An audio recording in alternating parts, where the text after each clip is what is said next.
نحمده ونصلي على رسول الكريم أما بعد فأعوذ بالله من الشيطان الرجيم بسم الله الرحمن الرحيم وسيق الذين كفروا إلى جهنم زمرا قال رسول الله صلى الله عليه وسلم الدنيا مزرعة الآخرة الحمد لله আল্লাহ পাকের দরবারে লাখো কোটি শুকরিয়া যে মহান রব্বুল আলামিন ফজরের নামাজ পড়ে কিছু কথা বলার তৌফিক দিয়েছেন তার দিল থেকে শুকরিয়া আদায় করি আলহামদুলিল্লাহ। যে ঘটনা কালকে বলছিলাম যে আল্লাহ রসুল সাল্লাল্লাহু আলাইহি সাল্লামকে দুই ব্যক্তি যখন সব দেখানো শেষ হয়ে গেল তখন আল্লাহ রসুল সাল্লাল্লাহু আলাইহি সাল্লাম বললেন, এখন তোমরা আমাকে সব কিছুর ব্যাখ্যা বলো।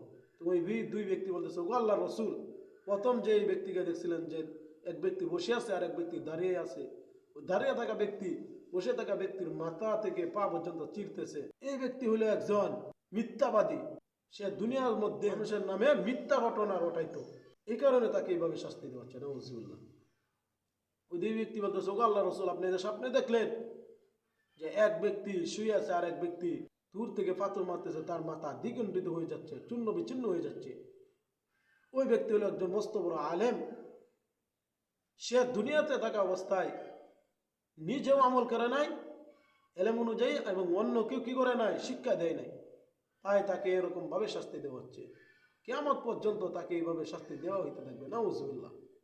ওই দুই ব্যক্তি বলতেছে, ও আল্লাহ রসুল, আপনি যে তৃতীয়তে দেখলেন যে একটি গর্তের মধ্যে আগুন জ্বলতেছে আর কিছু নরনারী জ্বলতেছে, এরা হচ্ছে বেবিচারী নারী পুরুষ যারা দুনিয়ার মধ্যে কি করত, বেবিচার করত, এই কারণে তাদেরকে এরকম ভাবে শাস্তি দেওয়া হচ্ছে। নাউজুবিল্লাহ।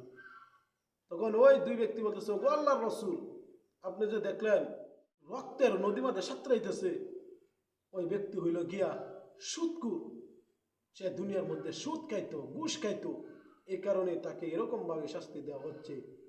সে যখন সাঁতরায় কিনারে আসে, আবার পাথর মেরে তাকে মাঝখানে দেওয়া হয়।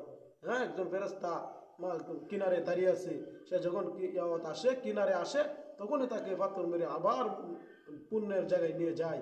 রক্তের নদী মধ্যে সে সাঁতরাইতেছে, এমন ভাবে সে কিয়ামতের পর্যন্ত সাঁতরাইতেই থাকবে। নাউজুবিল্লাহ। দেখছেন নি? আল্লাহ রসুল সাল্লাল্লাহু আলাইহি সাল্লাম ওই দুই ব্যক্তি বলতেছে, আল্লাহ রসুল, আপনি যে দেখলেন এক ব্যক্তি একটি গাছের নিচে বসে আছে এবং কিছু বালক বালিকা খেলাধুলা করতেছে, উনি হইলেন মুসলমানদের জাতির পিতা হযরত ইব্রাহিম আলাইহিস সালাম, এবং এই সন্তানগুলা, এই বালক বালিকাগুলা দুনিয়াতে সব লোকের বাচ্চা শুধু নাবালক অবস্থায় মারা যায়, তাদেরই বাচ্চাগুলা। সুবহানাল্লাহ।